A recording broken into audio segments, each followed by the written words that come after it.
G'day legends, in this video we're going to be talking about the idea of Ilia Topuria being protected from Max Holloway during his come-up. These kind of things do happen, alright? It was the same way that, say, Umar has been protected from the rankings by getting shot up straight to Corey Sandhagen, or Sean O'Malley as well was completely protected from the rankings and shot right up to Petr Yan and then got that weird split decision. Let's never forget that the stars do get that kind of treatment. You might not know this, but when you go to the Apex, there's a rod underneath Dana White's desk, and if you crank it enough, it shoots you right up the rankings. While other hard-working, often Australian fighters like JDM have to fight the entire top 10, before they get a shot at the belt. Or fighters like Robert Whittaker need to fight people that aren't even in their division for a #1 contender shot. It's bloody ridiculous, mate. And quite frankly, the UFC could be racist against the Aussies. Either way, Max Holloway has done some noticing, and we all know that on the internet, noticing things is not allowed. Max Holloway has done some noticing, and he's completely called it out. And the idea that Ilia Topuria was shielded away from him on his way up the rankings is true. Check out Max Holloway's words here. 3 times at a crack to beat, and he did it, he had the shot. But I believe that UFC made me fight every other contender at 45 except for him for a reason. And so whether Max wins or loses the fight against Ilia Topuria, and he's going to lose, he is 100% accurate about that, right? The big moment for me when this went down was when Max Holloway just wiped out Arnold Allen. Wiped him out off the rankings completely. It just feels that way since the Arnold Allen fight. And there really was this feeling in the MMA community of, what the hell are we going to do with this Max Holloway guy? And I think at this point, the UFC was also very aware of Alexander Volkanovski's age. They know they needed a next big star to come up and start looking up at the 145-pound division, right? That's why when you look at welterweight, there's such a big buildup of potential, because right now the UFC, they're just squeezing out all the juices of the old guard. That's sort of why Belal Muhammad was pushed all the way up to 36 before he got his title shot. Why else would Colby Covington get yet another title shot? He never deserved that. But it pushed the division forward just another 6 months. And now the UFC don't need to worry about pay-per-view poison Belal Muhammad as champion for very long. So back down at 145, they're looking at Alexander Volkanovski's age, they're looking at these contenders, and they needed someone next, someone young. Was Ilia Topuria that guy? Maybe. Maybe it was Yair Rodriguez. Either way, they got to keep these contenders the hell away from Max Holloway, right? Do anything you can to keep Max Holloway busy, because Max Holloway's go-to word at this time in his career was be undeniable. But times have changed now. Ilia Topuria is the champ, and he is more than ready to take on Max Holloway. And I get it. Like, right now, there is a lot of hype for Max Holloway. His fans have never, ever been more bullish. After UFC 300, his stock has never been more overpriced. Max Holloway right now is like the GameStop of the UFC. And I love Max. I consider him one of our team captains. Team Chad striker, Max Holloway is one of the captains. And it does suck to see a Chad striker like Ilia Topuria go up against the team captain. But, this is the old guard versus the new guard. And people forget, man.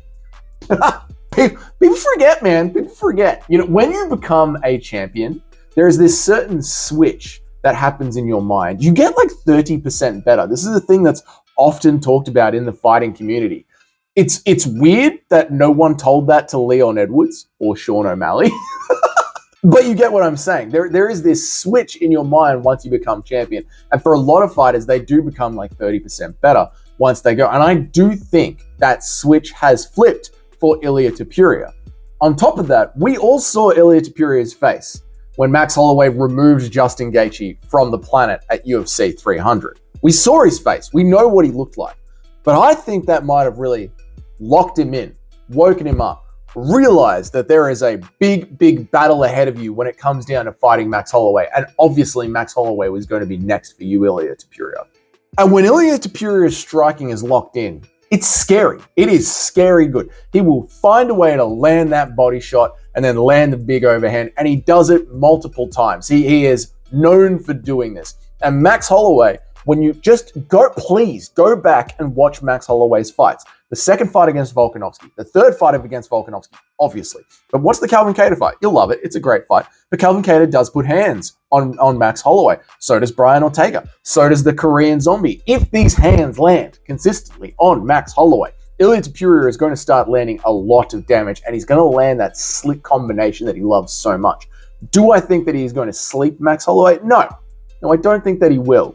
But I do think he will do enough on damage to outpoint Max Holloway. And the times have changed. You know, this is a different era now. Max might have been the big bad wolf and kept away from the division, but now they know what to do with Max, right?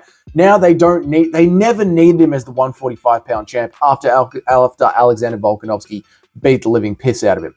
But now they know what to do with him because he is the BMF champ. And for the UFC, it is way more valuable to them to have Max Holloway as the BMF champ floating around to fill in pay-per-views or headline his own pay-per-views than to have him as the BMF champ and the 145-pound champ at the same time. They do not want that. Why am I telling you that? Because if it's a close decision, we have seen this before in the UFC. If they need someone to get a bit of a leg up and it's a close decision, John Jones will win that fight against Dominic Reyes. Sean O'Malley will win that fight against Petr Yan. What else? So many examples. Amir Albazi will win that fight against Kai Kara France. And so on. These examples of when Dricus du Plessis will get rid of the microphone problem that is Sean Strickland by just 1 or 2 points on the judges' scorecard. Alexa Grasso, she will be the champion for next year's Independence Day. Just chuck her a 10-8 somewhere. When it's a weird decision, it always seems to go. I'm back on what I was talking about now. When it's a weird decision, it always seems to go towards the UFC's favor. And having Max Holloway, not the 145-pound champ, is towards the UFC's favor. And Ilia Topuria putting together these nasty combinations that will land on Max Holloway. It's lock it in. Whatever the betting numbers are now, lock it in. Ilia Topuria by decision. Max Holloway thinks Ilia Topuria was protected. Max Holloway thinks Ilia Topuria is scared. None of that is true anymore. It's a different age now, Max. And I do think Ilia Topuria is going to be getting the win via decision. That is it for today. If you enjoyed this video, go ahead and hit that subscribe button. I try and make a UFC MMA video every single working day of the week. Plus, we go live about 3 times a week in the afternoons. We are finally locking down the official pound-for-pound rankings tonight. Ilia Topuria is going to get slotted in at number 3 or number 4. We do live debates and so on. So if you enjoyed this video, hit the like button. If it's your first time on the channel, hit that subscribe button. And until then, I will see you all in the next video.